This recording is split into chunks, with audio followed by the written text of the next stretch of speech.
Υποδεχόμεθα την τιμία κάρα του Αποστόλου Τίτου εις τον τόπο όπου έστησαν οι πόδες αυτού. Εδώ έζησε, εδώ δίδαξε, εδώ άφησε την τελευταία του πνοή. Η τιμία κάρα του Αποστόλου Τίτου βρίσκεται σε τούτο το ναό όπου εφυλάσσεται και ετοιμάτο μέχρι το 824.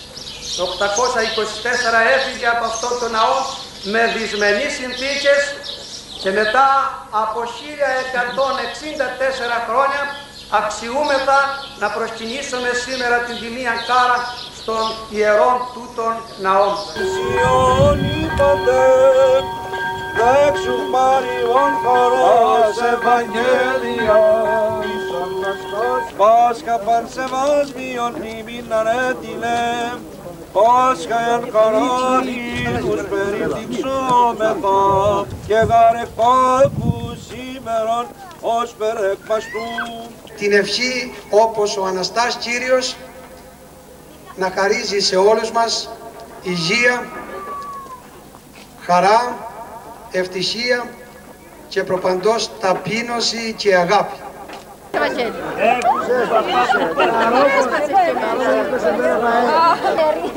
Ανέστη, χρόνια πολλά. Χρόνια πολλά.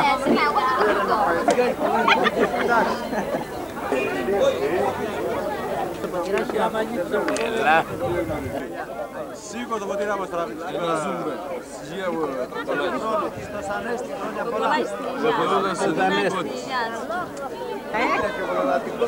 Καλά σε ρε παιδί μου.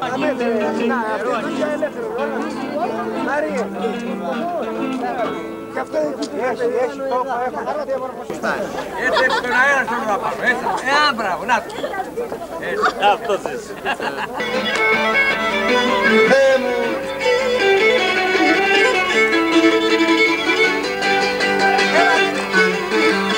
Oh βάλε τους στο παραδείσο.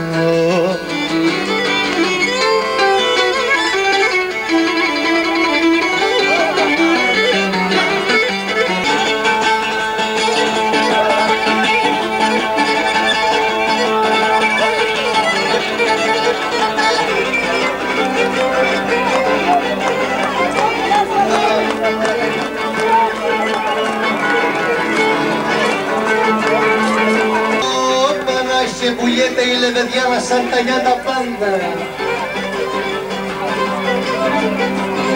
Αχ, είναι ασταματος αν τα χρόνια στα 40, ας είχε στα 30.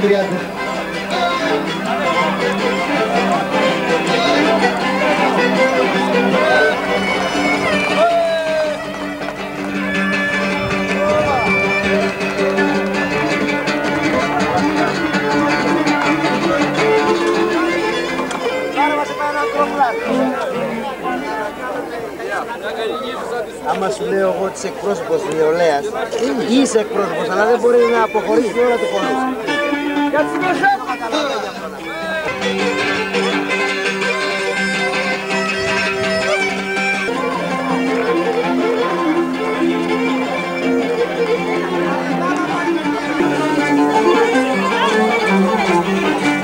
Κι αν κάποια μέρα το μισήσεις και δεν το θέλεις να το δεις, πέτα το μέσα σε μια φλόγα, όχι μη με ξανατιμηθείς.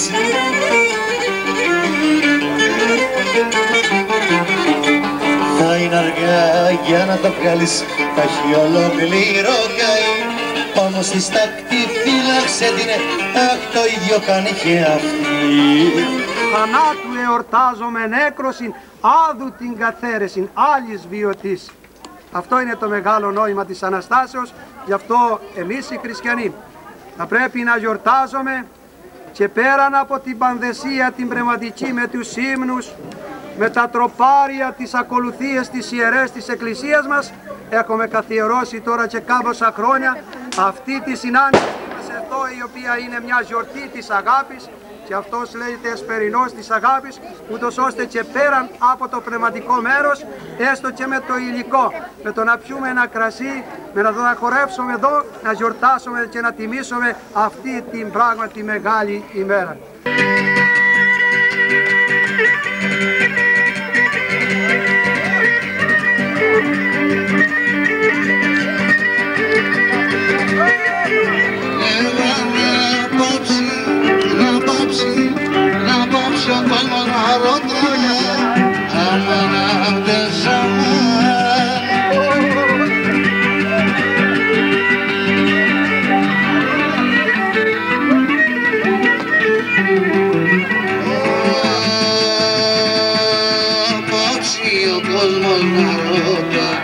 Για μένα και για σένα, για μένα και για σένα.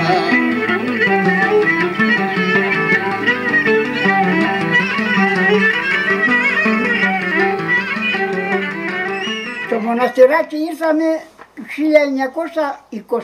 1922.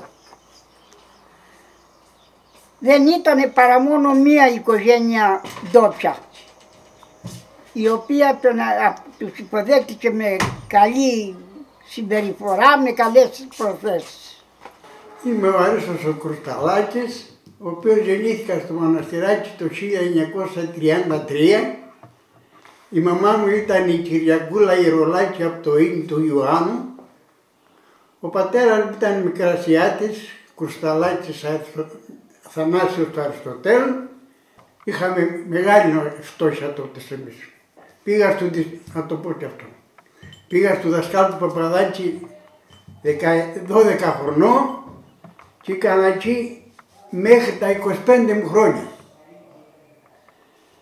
Βέβαια το δάσκαλο του Παπαδάκη ήταν δεύτερος μου πατέρας, γιατί έκανα πολλά χρόνια στο σπίτι του Παπαδάκη. Μέχρι που παντρεύτηκα ήμουνα στο δασκάλου του Παπαδάκη. Στο σπίτι του δασκάλου όταν πήγα έβαλα και παπούτσα. Γιατί μου πήρε ένα ζευγάρι παπούτσα ο δάσκαλος τότε, πάνινα παπούτσα, και εγώ κουβαλούσα πέτρες από τον ποταμό του δασκάλου το σπίτι να χτίσει ένα πηγάδι και τα παπούτσια τα έβγαζα και τα έβαζα πάνω στο σαμάρι του Γαϊδάρου. Και μου λέει ο δάσκαλος, γιατί παιδί μου βγάλε τα παπούτσια, λέω για να μην τα καταλύσω. Λέει να τα καταλύσεις και εγώ θα σου πάρω άλλα. Ήταν όλα μικρά σιγιατάκια από εκεί και κουβεντιάζανε εσύ κάπως παράξενα γιατί οι γονείς τους ήταν, ξέρω ας πούμε και τουρκικά, αλλά όχι και τουρκικά, ξέραν τα ελληνικά αλλά δεν τα λέγανε όπως το λέμε εμείς, όπως προσφυγίστηκα ας πούμε, αλλά ήταν αγαπητά. Θυμώ πως μια οικογένεια η οποία ήταν Κρουσταλάκης, ο Αντώνης, ο Αλέκος και ο Μίτσος ο πιο μεγάλος. Είχαν τέτοια φωνή που ο δάσκαλος μας είχε κάνει τα πρώτα χρόνια στα Χανιά και είχε μάθει τα ριζίτικα.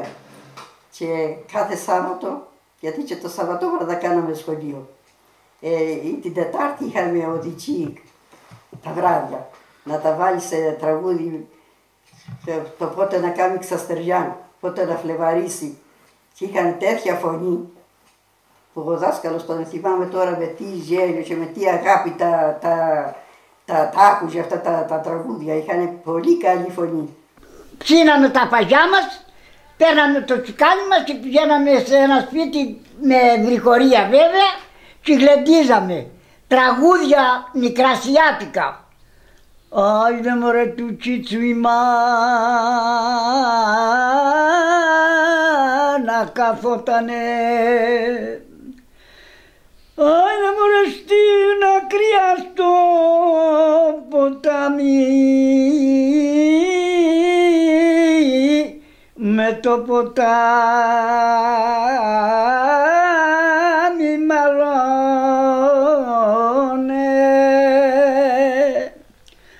Άιντε με το ποτάμι μαλώνε. Άιντε μωρέ και το Πετροβόλουσε ποταμίγια, ωραία λίγο στέψε.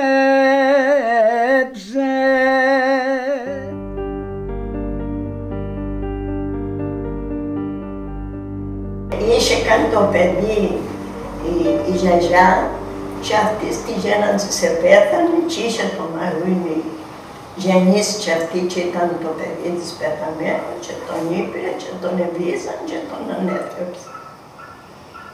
Ύστερα για να μην τον προδώκαν και αυτό και για να μην προδώσει το χωριό και να φέρει έτσι Γερμανούς, το σύλλεγε άλλα ντάλα και στα τελευταία τον σκοτώσανε στην πάνω πουλιά και αυτόν το νεκροταφείο.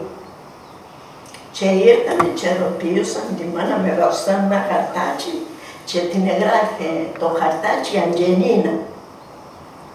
Και πήγαμε βέβαια στη δουλειά, εκλούθουνα κι εγώ, τον βρήκαμε έτσι από τον είχαμε αφημένο και τον εβάλανε σε μια σκάλα και τον σκόνανε και τον φέρανε μέχρι το μοναστηράκι. Έτσι επάδειξε ο Γιώργης ο Παπαδάκης και ήσερνε το μουλάρι και βάλανε τη σκάλα πάνω και τον εφέρνε. Τον εφέρνε πάνω στον Άγιο Γιώργη, δεν ήθελε ο Πάσο Μπιτσακάκης να τον έβαλε μέσα. Γιατί όμως ήθελα να σκοτωθεί κανείς, δεν τον έβαλανε μέσα στην εκκλησία. Και του λένε οι οικογένειοι, λέει αυτός δεν σκοτώθηκε ο μοναχός του, τον σκοτώσαν οι Γερμανοί. Γιατί να μην τον έβαλες. Και λέει ένας άλλος αδερφός της μάνας μου, λέει άμα δεν τον έβαλε μέσα, εγώ θα τον σκόσω, στον νόμο να τον πάω στη Κασάνο να τον πάψω. Ύστερα το μετάνιο και φαίνεται ο Μπιτσακάκης, τον έβαλανε στην εκκλησία και τον ετσιλέψανε κανονικά. Και έρχεται αυτός ο θείος ο άλλος και λέει «Εθάψαμε τον τούτον Έλληνη και ξέρουν που τον έβαλαν, αλλά εμένα ποιοι σκύλοι θα με φάνε». Και ήρθε μια φορά και πήγαινε τα καλοχώρη και τον πιάσανε στην καμάρα από κάτω και τον κρατούσανε και αδεμένο μέχρι να περάσουν οι άνθρωποι που πήγαιναν στα καλοχώρη και αυτό τον εξαφανίσανε, ούτε τον βρήκανε καθόλου. Ούτε που τον επίανε, τον σκοτώσανε, αλλά ούτε τον βρήκανε για να τον θάψανε. Στο καμίνι είχαμε ταλόνι, που είχε τα παρασύπτωνοι πέτρες, τον ταλόνι. Έτσι είχαμε μια ελιά σάξι παραλαζί σαν τη γκαλίμα και μπαίναμε. Αλλά άμα στέλναμε βορβαδίσει αυτά και κατεβαίναμε στο καμίνι. Ήτανε χαμηλά, το πρωτόλιο από τα πλάγια δεν είχαμε φόβο. Ήτανε νησιά Μαρζή. Όταν ρίχτανε τις βόμβες αυτές και πήγαινε ο Μιχάλης του Κατσούλης στα πετροκεφάλια, είχανε τα βούλια τους να τα μεταδέσει αυτό. Και όταν εμείς λοιπόν κακομέραν και σκοτώσει και ο άλλος με νησιά Μαρζή. Ήσαμε που τελειώσαν και ξετουλούπασε μια κοπανιά και εντάξει. Μην τα ψήσαμε να σφουγγάτω. Μπραπά φέρνουν και μια ώρα, θα τις σκοτώσουνε και μάτια αυτό και αφήσαμε τώρα αυτό τόσες ώρες θα τις βράζαμε, να τις ψήναμε να τρώμε. Με καλοπερνούν πάει λίγα και εγώ εντάξει. Έρχονται οι Γερμανοί. Αρχίζουν να παίρνουν τα τρόφιμα από τον κόσμο κλπ. Εδώ στο χωριό έπεσε πείνα. Πεινάσανε ανθρώποι. Πεινάσανε. Και πεινάσανε λίγο, αλλά όχι όπως έπρεπε. Ναι. Αλλά είχαν έρθει από τη Βιάνο, από εδώ πέρα, από άλλα χωριά που τα είχαν οι Γερμανοί καταστρέψει και κάτσανε αυτοί που δεν είχαν ούτε περιουσία ούτε πράγμα. Μάλιστα. Πεινάσανε αυτοί οι άνθρωποι. Πεινούσαν. Από το 40 και μετά που θυμάμαι εγώ, τότε λεόδεντρα δεν υπήρχαν πάρα πολλά όπως τώρα. Τότε ασχολιόμαστε στα Σπαρτά με τα ζευγάρια, να οργώνουμε, να σπέρνουμε τα γη, να σπέρνουμε στάρι, κρυθάρι, αρακά, τα πάντα ό,τι ας πούμε είδε και ασχολιόταν οι άνθρωποι όλοι σε αυτά τα πράγματα. Να συνοριζόμαστε ποιο να βγάλει πιο πολλά Σπαρτά. Μετά είχαμε τα αλόνια, αλωνίζαμε, γυχνάγαμε. Πολλοί σήμερα γνωρίζουν τον αργαλιό είτε σαν τραγούδι οι περισσότεροι, είτε σαν λέξη της παράδοσης, είτε σαν ένα από τα σημαντικά εργαλεία συνδεδεμένο με τη μνήμη της γιαγιάς. Λίγοι όμως είναι όσοι γνωρίζουν με πληρότητα τις προεργασίες, την προετοιμασία που απαιτείται για το στήσιμο και τη λειτουργία του μικρού αυτού οικιακού εργοστασίου της παλιάς παραδοσιακής ζωής των σπιτικών. Να δούνε, να τα ζεματίσουνε, να τα πλύνε, να τα ξεξάνε στο νερό, να τα κάνουν ωραία, να τα κλώσουνε, να τα βάψουνε, να τα φτιάξουνε όμορφα. Δεν το πιστεύεις ύστερα άμα τα ξομπλιάσουνε και τα κάνουνε ό,τι ήταν τα λερωμένα μαλλιά, ήταν αυτά που κάμανε το προυτσί, το ωραίο πράγμα. Αυτή η κρίση που έχουμε μπορεί να ξαναγυρίσουμε, όπως την κατοχή που τα κάναμε αυτά. Αυτά δεν τα ξέρουμε αν γυρίσει πάλι να θέλουν να τα κάνουν οι ανθρώποι, οι νοικοκυράδες, να θυμηθούν να τα κάνουν.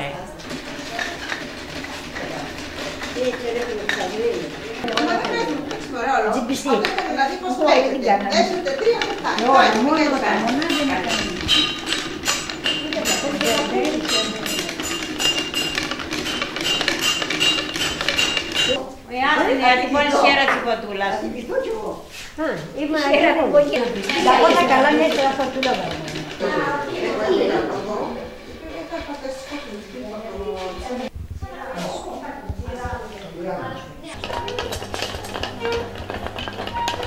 Μια γυναίκα ήτανε και πόθαν το κοπέλι της.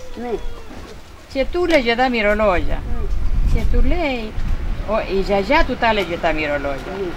Παιδί μου, και αποφάσισες να κατεβείς στον Άδη. Να κλώσω κι εγώ τα μαλλιά μαζί με το λινάρι.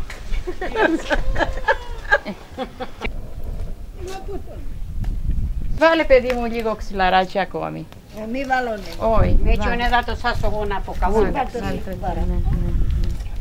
Άμα αγιναρίσει το νερό, θα το βάλουμε που πετυχαίνει και το ξεξένει ύστερα πιο όμορφα, πιο ωραία και φεύγει ο μαλόρουπος. Ήμουν περαστική. Έτσι, έλα βρε σέρα παπαδιά, έλα να κάνεις ιστορία. ιστορία. Θα πετύχει πιο καλά το νήμα μας τα μαλλιά, γιατί ήρθε η πρεσβυτέρα να μας ευχηθεί, να τα σάξουμε, να τα κλώσουμε, να τα φάνουμε. Ευχαριστούμε πρεσβυτέρα μου, ευχαριστούμε πάρα πολύ για τα καλά σου λόγια. Το θέλαμε να το κάνουμε τούτο, ναι.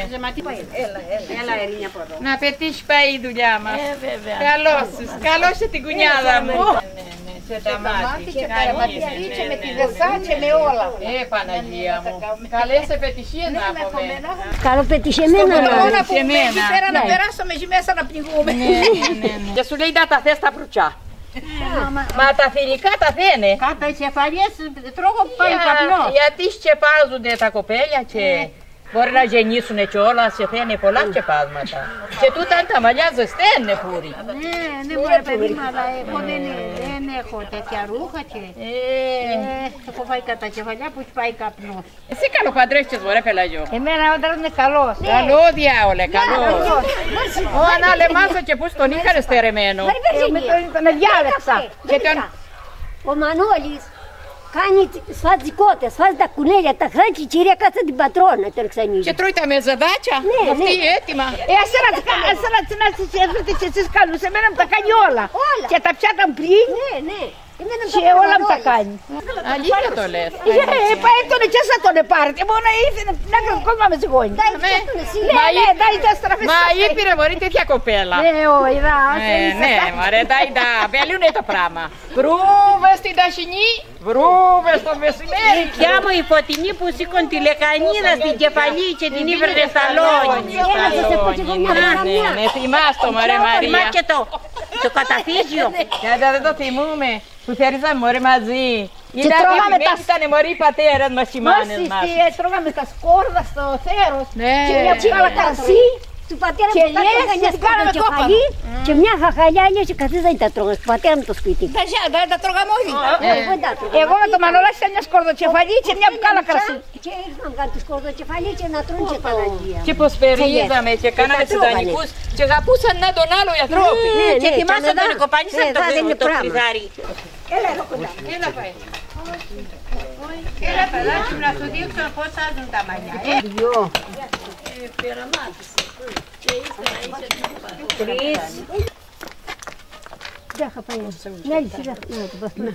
Να λυσίδα βάλε Κατερίνη γιατί να τα παίρνει.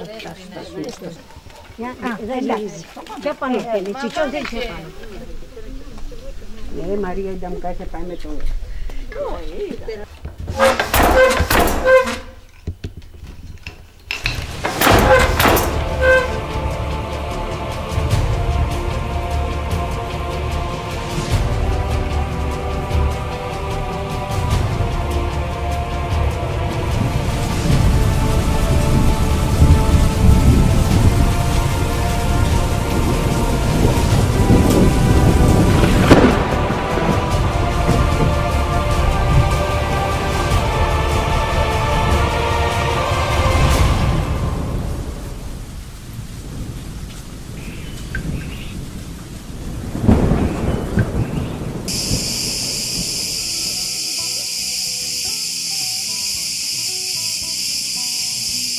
Το πράγμα στάχθηκε πριν περίπου 110 με 120 χρόνια, ίσως και 100, δεν ξέρω να σου πω ακρίβεια, αλλά περίπου όπως μου είπε ο πατέρας μου, περίπου.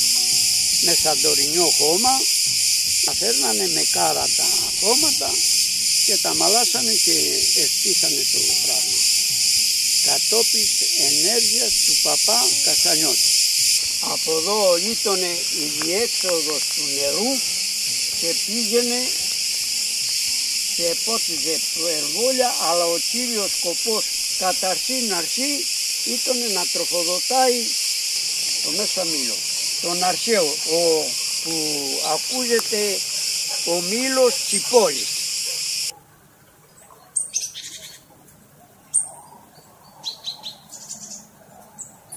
Το 1956 είχαμε έναν πρόεδρο της κοινότητας, τότε ονομάζονταν Φαρσαράτσης Γεώργιος, και κατάφερε και ήγαλε ένα ποσό και κάναμε ένα φράγμα στην περιοχή της Κεράς. Το δε φράγμα το κάναμε βέβαια εμείς οι χωριανοί με οδοποιία όπως τη λέγανε. Ήκανε κάθε ένας 10 μεροκάματα δωρεάν για τη κοινότητα. Ήταν απαραίτητο στο χωριό μας, διότι ενώ ήταν ο μήλος της πόλης τότε και είχαμε βάλει ένα αγωγό από τάβλες στη γέφυρα και περνούσε το νερό δεν έφτανε να ποτίζουν μια περιοχή Περβόλια. Η έμπνευση του Φαρσαράκη όμως ως πρόεδρος σου λέει θα κάνουμε ένα φράγμα να μαζώνουμε το νερό του ποταμού και να το πάμε πάλι να ποτίζουν τα Περβόλια. Και αναγκάσει ο πρόεδρος με διάφορους υπευθύνους της νομαρχίας να το αναλάβει αυτός δι' αυτεπιστασίας. Το αποτέλεσμα ήταν ότι είχε βάλει ο πρόεδρος ορισμένους κατοίκους του Ινιού μόνο να κάνουν ημερομίσια ως οδοποιία. Έτσι ξεκίνησε το φράγμα και βγήκαμε γύρω στα 7 μέτρα στο ύψος από τα θεμέλια. Είχαμε και αγωγό βέβαια και πήγαινε το νερό διότι περνούσε από εκεί ένας καταπότης ο οποίος εποτίζανε όλος ο κάτω μήλος, Περβόλια και πήγαινε το νερό σε αυτό το καταπότη. Και έτσι ασχοληθήκαμε κι εμείς με το σύζυγο στα Περβόλια. Κάναμε βέβαια και θερμοκήπιο πιο μπροστά Γαρίφαλα.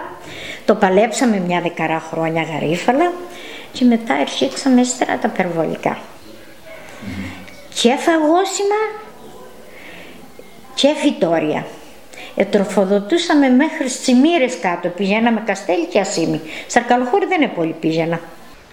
Είχαμε τα Περβόλια μας, είχαμε όλα μας, πήγαινε στο Περβόλι. Ήθελα σήμερα να μαγειρέψει, θα πάμε να δώσεις φασόλια και κολοκυθάκια και πατάτα να ψήσεις. Την άλλη μέρα ήθελες μπάμιες, θα πας στο Περβόλι. Δεν πήγαινε στο μπακάλι, στο Περβόλι. Βάζαμε ντομάτες και κάναμε σάλτσα. Το χειμωνικό καιρό που δεν υπήρχαν ντομάτες, κάναμε σάλτσα εμείς. Είχαμε τα βάζα.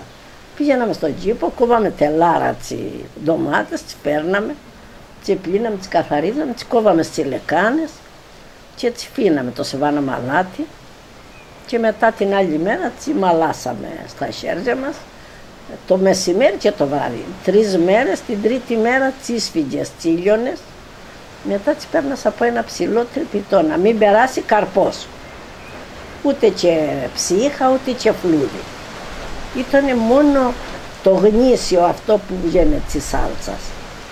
Και το βάλες ύστερα σε ένα σακούλι και το κρέμα το έφυγες 2-3 μέρες και μετά το έβγαζες, το αλάτιζες πολύ, το βάλες στα βάζα. Αυτό μπορούσε να το έχει 2-3 χρόνια, δεν εμουχλιανε, δεν επάθαινε κάπου. Δεν είχαμε βέβαια νερό, πηγαίναμε από το δημόσιο πηγάιο όπως όλοι, είχαμε μια ανέμη και κρατούσαμε 2 δοσία, γιατί μέχρι να πάρουμε σειρά ήταν μια 10 γυναίκες και σαν πάρουμε σειρά να πάρουμε 2 χρειασίδια, ένα κουβά και μια στάμνα στον νόμο. Ερχόμαστε εδώ, πλύναμε ό,τι μπορούσαμε μετά. Άμα είχαν πολλά ρούχα, πάμε στον ποταμό. Πηγαίναμε από βράδυ, βρήκαμε τους μπαλιβουτσές και πηγαίναμε τα τσικάλια, τις σκάφες, όλα και πηγαίναμε στον ποταμό και βάλαμε τη σκάφη, τα πλύναμε, τα ξεπλύναμε, τα στεγνώναμε και το βραδάκι τα φορτώναμε πάλι στο γαϊδουράκι και ερχόμασταν εδώ. Με σαπούνι βέβαια και σαπούνι τα όλα και κάτω. Τα σαπουνίζαμε λίγο, τα ρίχναμε στον ήλιο για να τα πάρω ήλιο να ξελερώσουν λίγο.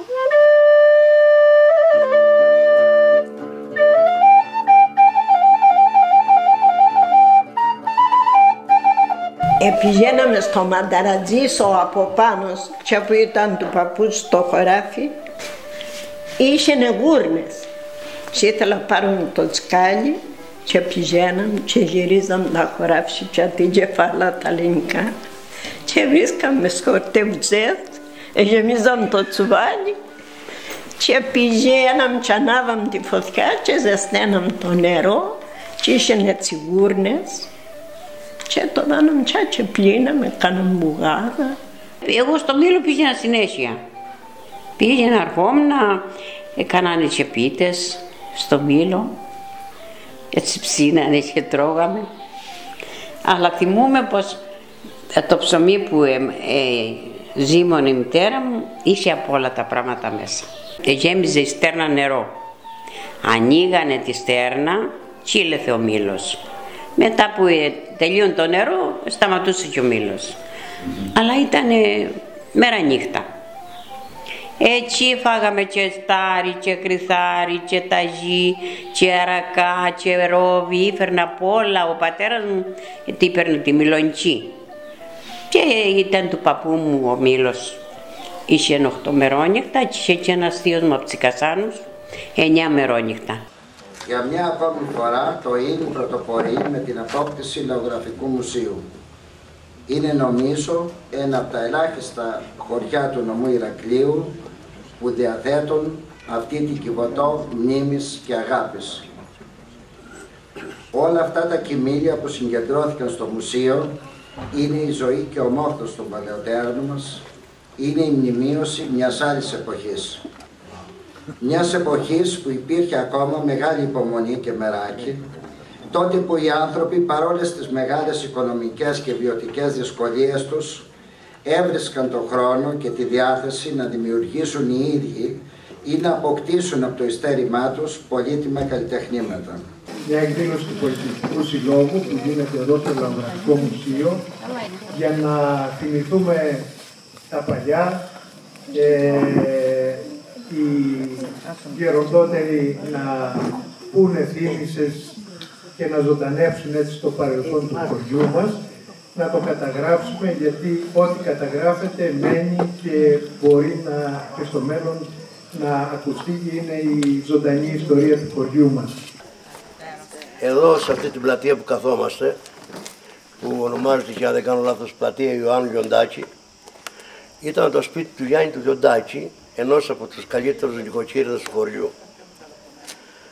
Αυτός ήταν ο πρώτος που τους σημερινούς μήνες και ιδιαίτερα τους ανοιξιάτικους, που άρχισαν οι άνθρωποι να ζευγαρίζουν τα χωράκια τους, που ξυπνούσε πρωί-πρωί για να βάλει την πρώτη παχενιά το βουζιό. Τι ήταν αυτό?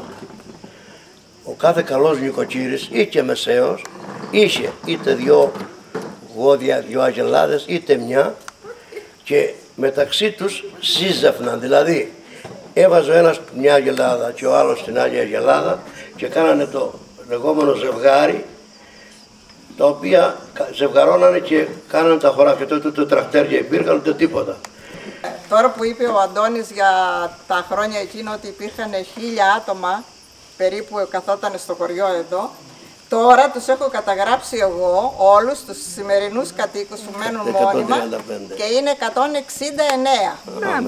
μαζί με τους ξένους, μαζί με τους αλλοδαπούς, οι οικογένειες που μένουν εδώ. Αλλά θέλω να σας πω μια μνήμη που έχω από τα παιδικάτα μου.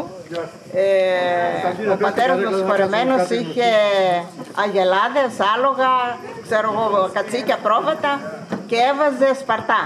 Τα σπαρτά τα θέριζε και τα έκανε άχυρα.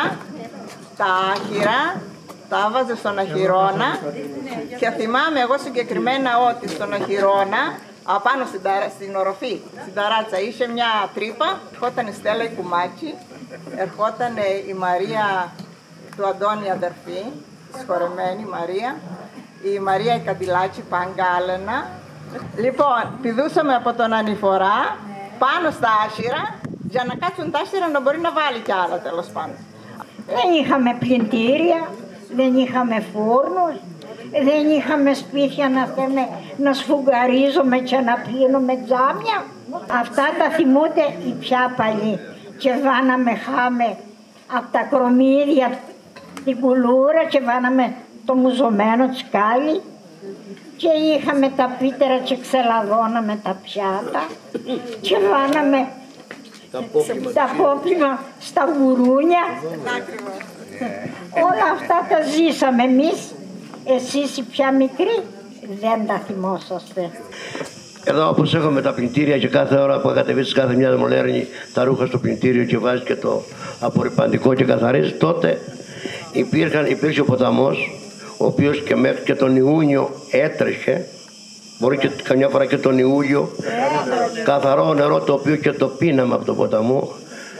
Ναι, λοιπόν, και κάθε νοικοκυρά όταν ήθελα να μαζέψει τα ρούχα εκείνα τα οποία χρειαζόταν να κάνει τις λεγόμενες μπουγάδες, φώναζε και μια γειτόνισσα και την βοηθούσε ή έφερε και αυτή τα δικά της και οι δυο μαζί πηγαίνανε στις πλακούρες του Μανταρατζή, όπου ήταν και ειδικές πλήστρες φυσικού κάλους. Έχω καταγράψει 32 επαγγέλματα και επαγγελματίες είχε το ίνι.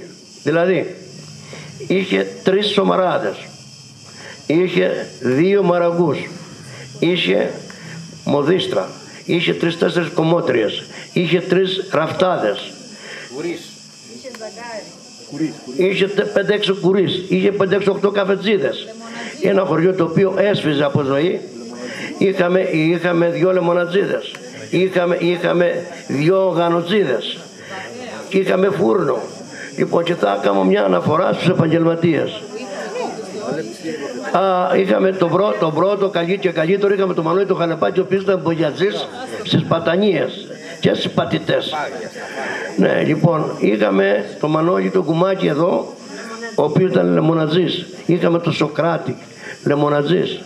Είχαμε την Παπαδιά, την κουμπάρα τη Μαρία, την Παπαδιά, την Κοκολάκινα, η οποία ήταν η πρώτη μοδίστρα του Ινίου, και όπως μου είχε κάποτε ο Μακαρίτης ο παπάς πει, είχε φέρει και το πρώτο ραδιόφωνο μαζί με τις μαθήτριες που είχε εκεί, τους έβαζε και μουσική και άκουγαν. Λοιπόν, είχαμε την Ελένη, την Κριτσοτάκη, είχαμε κομμότρια της Κατερινιάς στην Άννα. Ναι, κομμότρια, και οποία τα Σαββάτα δεν έβρισκε σγουρά να πάει να κάνει τα περμανάντη.